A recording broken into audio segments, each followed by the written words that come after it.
ಈ ರೀತಿಯಾಗಿ ನಮ್ಮ ಟೋಲ್ ಟ್ಯಾಕ್ಸ್ಗಳು ಹೆಚ್ಚಾಗ್ತಾವಾದ್ರೆ ಜನಸಾಮಾನ್ಯರ ಬದುಕಾಗ ಏನು ನಾವು ಮಿಡ್ಲ್ ಕ್ಲಾಸ ಹೈಯರ್ ಕ್ಲಾಸ ಏನು ಉದ್ಯೋಗ ಮಾಡ್ತಾ ಇದ್ದಾರೆ ವ್ಯಾಪಾರಿಗರು ಅಥವಾ ವಾಣಿಜ್ಯ ಮಾಡ್ತಿರೋ ಜನ ದುಡ್ಡು ಕೊಡ್ತಾರೆ ಅವರು ಸಾಕಷ್ಟು ಕೊಡ್ತಾರೆ. ಆದರೆ ಟ್ಯಾಕ್ಸ್ ಕೊಟ್ಟಂದ್ರೆ ಹೇರೋರು ಯಾರ ಮೇಲೆ?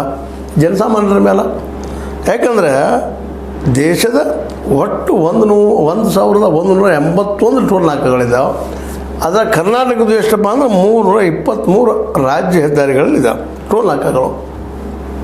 ಈ 1181ರಾಗ 23-24ರಾಗ ಏನಾಗಿತ್ತಪ್ಪ ಅಂತಂದ್ರೆ ಏನಂದ್ರೆ ಆಗ 42,196 ಕೋಟಿ ರೂಪಾಯಿ ಸಂಗ್ರಹ ಆಗಿತ್ತು. ಎಷ್ಟು? 42,196. ಆದರೆ 24-25ರಾಗ ಏಟಾಯಿತು? 64,809 ಕೋಟಿ ರೂಪಾಯಿ ಸಂಗ್ರಹ. ಎಷ್ಟು ಪರ್ಸೆಂಟ್ ಹೆಚ್ಚಾಯ್ತು?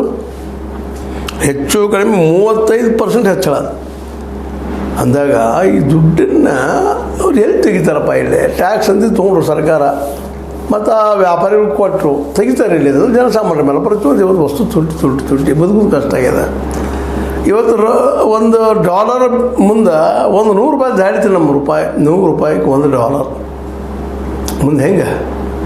ಇದನ್ನೆಲ್ಲ ಗಮನಿಸಿದಾಗ ನಾವಿದ್ದಂಥವ್ರು ಭಾಳ ಹೆಚ್ಚಿಡಬೇಕಾಗಿದ್ದು ಏನಪ್ಪ ಅಂತಂದ್ರೆ ಈ ಏರಿಕೆ ಮಾಡ್ಬೋದು ಹೊಂಟ್ರಿ ಇವರೆಲ್ಲ, ನಮ್ಮ ನಿತಿನ್ ಗಡ್ಕರಿ ಅವರು ಇವರೆಲ್ಲ.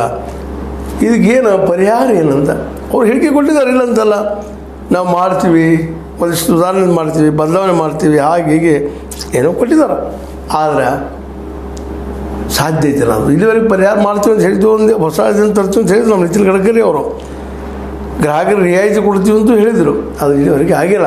ಬರೀ ಬಾಯಿ ಮಾತಿನ ಸಮಜೂತಿ. ಇದರಿಂದಾಗಿ ಇವತ್ತು ಟೋಲ್ ನಾಕಾಗಳಿಂದಾಗಿ ಇಡೀ ದೇಶದ ಅರ್ಥವ್ಯವಸ್ಥೆ ಮತ್ತಷ್ಟು ಅಭದ್ರ ಆಗ್ತಾ ಹೋಗ್ತಾ ಇದೆ ಅಂತ.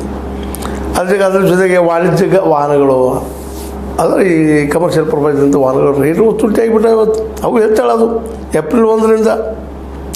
ಮಾರುತಿ ಸುಜುಕಿ ಅವರು 4% ಹೆಚ್ಚು ಮಾಡಿದರು. ಕಿಯಾ ಇಂಡಿಯಾದವರು 3% ಮಾಡಿದರು. ಟಾಟಾ ಮೋಟರ್ಸ್ ಅವರು 2% ಹೆಚ್ಚು ಮಾಡಿದರು. ಹುಂಡೈ